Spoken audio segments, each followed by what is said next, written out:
le projet des réhabilitations des cités ouvrières, c'est conserver ce patrimoine qui est aujourd'hui centenaire, mais en le réhabilitant avec les standards d'aujourd'hui. L'enjeu principal de la réhabilitation des cités minières, c'était d'une part de mettre en valeur ce patrimoine historique du territoire, mais également de rentrer dans un équilibre territorial et de ne pas se contenter uniquement de produire des logements neufs, mais également de se donner les moyens de réhabiliter le parc ancien dégradé dont les cités sont le fer de lance.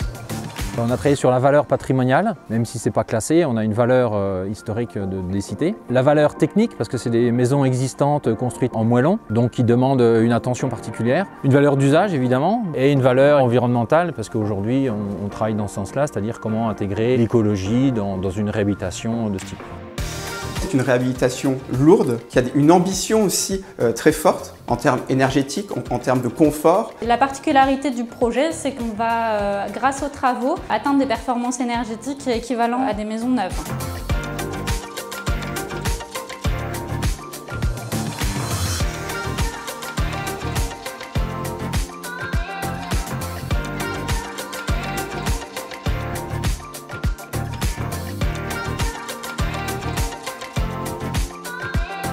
Pour la restructuration, il y a eu un travail important de diagnostic pour bien identifier les points forts et les points faibles du bâti initial, ce qui a permis de réfléchir à la fonctionnalité et aux possibilités, notamment en termes de confort thermique et acoustique. L'ensemble des maisons ouvrières sont mono-orientées, donc sont en général sur 4 ou 5 niveaux avec un escalier unique commandé, c'est-à-dire que l'escalier dessert toutes les pièces. L'objectif des travaux, c'était de rendre des maisons traversantes en les fusionnant, en créant des espaces de vie plus grands.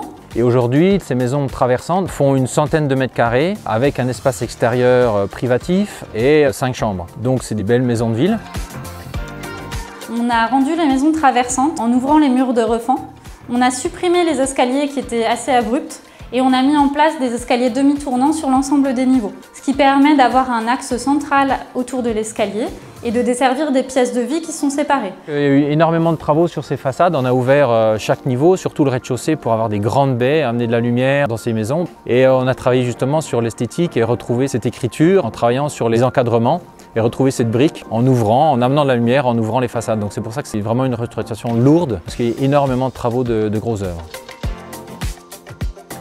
Elles ont beaucoup de défauts ces maisons, mais elles ont une qualité, c'est-à-dire qu'on a des murs en moellon de 50 cm, ce qui permet d'avoir une grande qualité acoustique entre maisons. C'est pour ça qu'on a décidé aussi de conserver le fonctionnement des maisons en hauteur, puisque chaque maison est séparée par un mur de refend de 50 cm en moellon, donc il y a une très grande qualité acoustique. Ensuite, le travail sur le chauffage. On a mis en place un chauffage à pellets, avec un système de ventilation distribuer l'air chaud dans l'ensemble de la maison. La qualité de l'air passe par effectivement aussi une bonne ventilation, avec des caissons de ventilation qui sont installés dans les combles. On s'est servi des caves pour ventiler. La cave devient un espace technique de ventilation, où on a des installations techniques évidemment, mais où on utilise cette cave pour ventiler tout le sous-sol et donc permettre aux émanations de radon de s'évacuer. Il faut savoir que c'est des maisons qui sont situées sur des sources et souvent par capillarité, comme on a des murs en moellon, l'eau remonte dans les maisons et donc ces caves servent aussi à ventiler, justement à gérer ces remontées d'eau. Et ensuite avec l'installation du VMC simple flux, on arrive à gérer ces problèmes qui aujourd'hui se retrouvent dans l'ensemble des maisons de la cité. Donc on s'est servi en fait de l'existant pour gérer les problèmes de pollution et de remontée d'eau dans les murs. La certification qui a été choisie, c'est la certification NF Habitat avec le label BBC Rénovation. Le choix a été fait de viser l'applicatif construction NF Habitat pour traiter tous les critères d'un logement neuf, ce qui a permis d'atteindre quasiment les performances d'une maison neuve d'aujourd'hui, puisqu'on est sur une RT existant, un label Effinergie Rénovation, mais mis à part ce critère énergétique, tous les autres critères sont traités au niveau d'un logement neuf.